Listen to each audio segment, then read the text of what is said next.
On the broadcast, a total of 485 active COVID cases have been reported out of Maharashtra. Out of these, 68 have been reported in the past 24 hours. Maharashtra has recorded a total of 7 COVID-19 related deaths till now. Shahid Ansari is with us live on this big story. Shahid, what is the COVID-19 situation in the state of Maharashtra?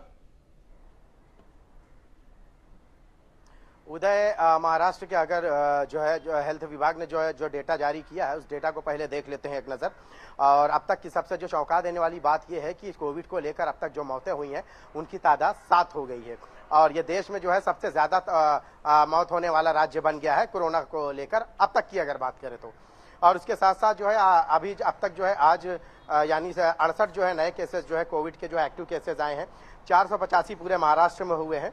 अब लेकिन इन सब के बीच एक अहम चीज ये भी है उदय, ये जानना बेहद जरूरी है कि ये जो 7 मौतें हुई हैं क्या ये सिर्फ कोविड से हुई है या कोविड के साथ साथ अलग बीमारियों से। तो डेटा जो आया है, जो जानकारी आई है उसमें यह बात सामने आई है कि सिर्फ एक केस जो रहा है जिसमें एक महिला केस रहा है जो सिर्फ कोविड की वजह से हुआ है। बाकी जो सारे केसेस रहे वो कहीं ना कहीं किसी न किसी गंभीर बीमारी से ग्रसित थे और उसके साथ में जो है कोविड का केस उनके साथ यानी वो कोरोना पॉजिटिव थे और उसकी वजह से उनकी मौतें हुई हैं।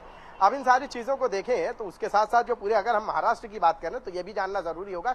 अभी मैं आपको बता देता हूं कि महाराष्ट्र में कौन सी जगह पे कितने केसेस हैं और उनमें कहां सबसे ज्यादा है। मुंबई की अगर बात करें तो मुंबई में 30 है, ठाणे में 2 है, ठाणे नगर पालिका में जो है 8 है, नवी मुंबई नगर निगम में जो है 1 है, कल्याण डोंबिवली नगर निगम में 1 है, रायगढ़ में 2, पुणे में 2, पुणे नगर निगम में 15, पिंपरी चिंचौड़ नगर निगम में 6, नागपुर नगर निगम में 1 और उसके साथ साथ रायगढ़ में जो है 2 है। तो ये जो देखिए पूरे उसमें अगर आप देख लेंगे तो मुंबई का जो आंकड़ा है वो 30 है। अब अगर पूरे देश की बात करें तो केरला के बाद जो है महाराष्ट्र का सबसे ज्यादा जो है मतलब कि कोविड के केसेस में इजाफा हुआ है और महाराष्ट्र में अगर देखेंगे तो मुंबई में सबसे ज्यादा है। और मौतों की बात करें तो पूरे देश में सबसे ज्यादा मौत जो है महाराष्ट्र में हुई है। कुल मौत की अब तक तादाद की बात करें तो 7 हो गई है। अब इन बातों को लेकर सरकार ने, उसके बावजूद भी सरकार ये कहती है कि गंभीर रहे लेकिन घबराए नहीं। सरकार की गाइडलाइंस जो आती है उस गाइडलाइंस के मुताबिक आप देखेंगे तो जो भी है अब तक हॉस्पिटल वगैरह जो भी है वो भी पूरी तरह से तैयार है लेकिन उनमें कोई पेशेंट बहुत ज्यादा नहीं दिखाई दे रहे हैं। अगर हम जो रोजमर्रा की बात करें तो जो हुकूमत ने जो है सरकार ने जो 2 हॉस्पिटल जो है बनाए हैं सबर्बन इलाके में जो है 7 हिल हॉस्पिटल और मुंबई में कस्तूरबा हॉस्पिटल। लेकिन ऐसा नहीं है कि सिर्फ यही 2 हॉस्पिटल पूरे मुंबई का ट्रीटमेंट करेंगे बल्कि इसके अलावा जे हॉस्पिटल, कामा हॉस्पिटल, नायर हॉस्पिटल, केम हॉस्पिटल समेत कई ऐसे सरकारी प्राइवेट हॉस्पिटल ये सिर्फ मुंबई में जो मौजूद हैं वो सारे हॉस्पिटल जो है आइसोलेशन वार्ड समेत कोविड के लिए इलाज करने के लिए पूरी तरह से तैयार है। लेकिन अब तक इनके वार्ड में कोई पेशेंट नहीं है।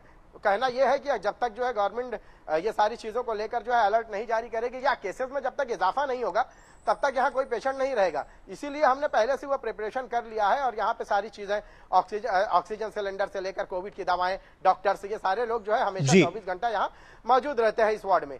और ये वार्ड में अब तक कोई पेशेंट नहीं है। लेकिन क्या है कि अचानक अगर इजाफा होता है तो हमें ये दिक्कतों का सामना ना करना पड़े कि कोविड के मरीजों को 2020 और 21 के जैसे हालात का सामना करना पड़ रहा है।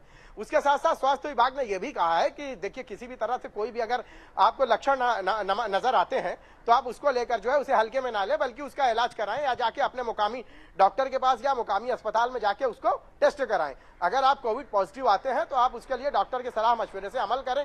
हो सकता है होम क्वारंटाइन में भी आपका इलाज हो जाए या तो फिर आपको हॉस्पिटल में आइसोलेशन वार्ड में एडमिट किया जाए। जी बिल्कुल। कुछ और इस वक्त बड़ी जानकारी आ रही है पश्चिम बंगाल से।